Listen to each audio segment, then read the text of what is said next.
What is up, guys? My name is Guillaume. This is Thomann's Guitars and Basses, and in today's episode of Hit the Tone, we're talking about CKY's 96 Quite Bitter Beings.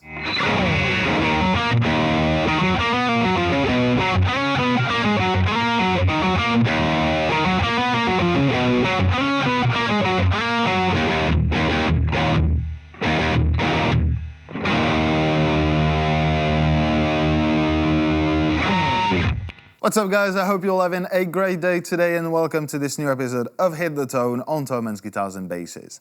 Today we're going to be talking about CKY's 96 Quite Bitter Being, which I honestly... okay, so Andy has been asking for this song for a really long time. Andy, you know which Andy, you know who you are. But the thing is, like, I read the name of the song and the band, I don't even know who that is. Who is that? And then we went out at some point and he started humming the song. I was like, hey, I know that. This is a Tony Hawk Pro Skater 3 song. Like, maybe? I know that. I know that song. I'm just really excited about it now. CKY was that whole like skate collective and band Bam Margera's brother, if I'm not mistaken. So that's, I think, 1999. But to me, it came out in 2001 with Tony Hawk Pro Skater 3, so I'll just keep saying 2001.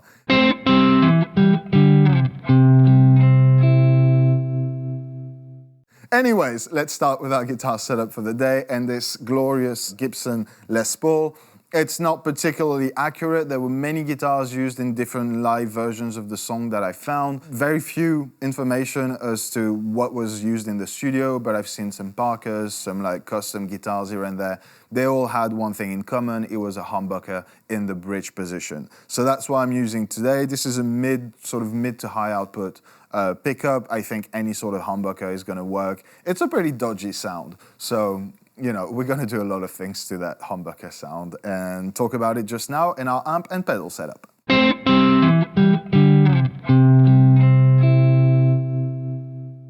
And I hear the screaming already. Oh my God, he's using a Fender amp again. So yes, I know, but this is, again, as I said, for lack of a better word, a very dodgy kind of grain and gain structure. And I think it's Marshall-esque to some extent, you know, JVM 2000 something. It's kind of weird, and I know it's probably boosted as well. Anyway, long story short, I couldn't reach that with the JCM 800 or any sort of the classic Marshalls that I had around here or in stock.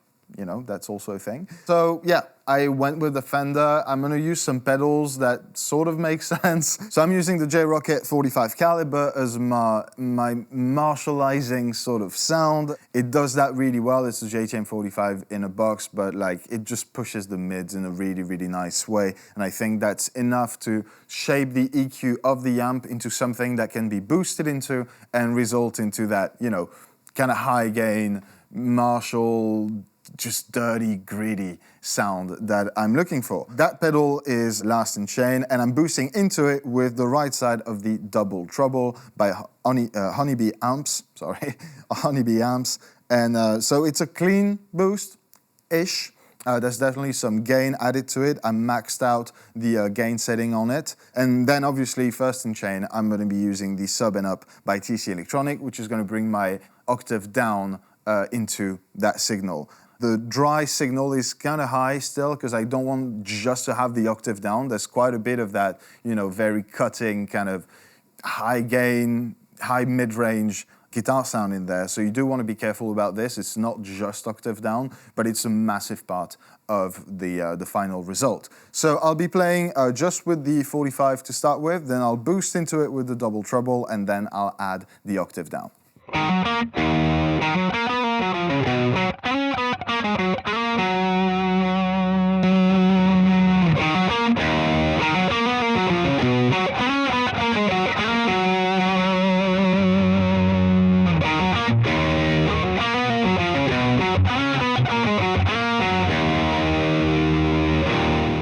So obviously it's a high gain sound with overdrives, boosting into overdrives. It's a little bit intricate. I'm guessing if you have Honestly, at this point, I'm even thinking like a solid-state Marshall type of thing, like a Vol-state, like late 90s, early 2000. That seems about accurate, but again, I have no idea what was used in the studio, so it's just a wild guess. Anyways, I think that's a pretty cool result. It's a weird way to get there, I'll give that to you, but I'm really happy with the sound, so let's go on the final part of the video, which as usual is the most important, and is how to play the riff.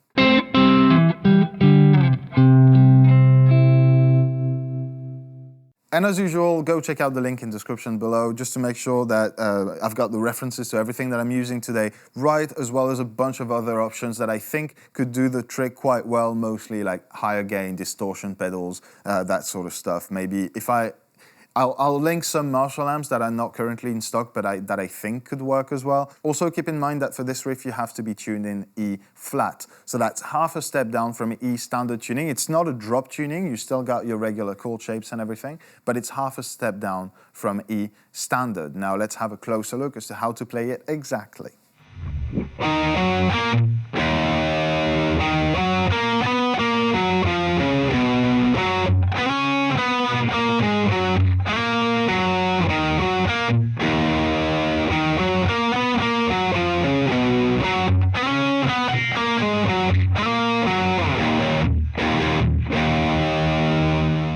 And honestly, rediscovering that riff and playing it and learning, so maybe relearning, I don't know if I ever learned it, but I really loved it. It's such a banger of a riff.